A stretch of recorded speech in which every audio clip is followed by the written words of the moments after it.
Green economic development has become a mandatory standard as Viet Nam makes strong international commitments to environmental protections and climate change adaptation. And Da Nang is mobilizing major resources to protect the Cù Lao Chàm, Hội An Biosphere Reserve. Building on past conservation successes along the Trường Sơn mountain range, the city is launching new programs to safeguard the forest, coral reefs and surrounding ecosystems. Despite strict protection measures, climate change and human activity continue to threaten Cù Lao Chàm's forest, leaving its nearly 3,000 residents facing constant freshwater shortages.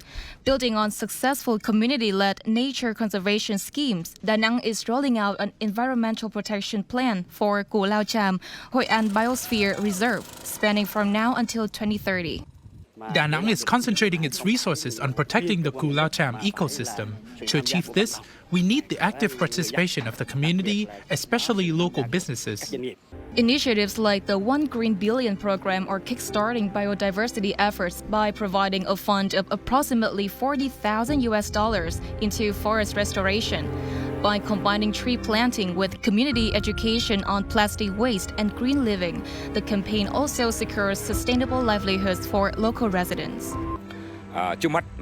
We have committed to a 5-year partnership with the Cù Lao Chàm Hội An Biosphere Reserve Management Board to help restore the forest of the island.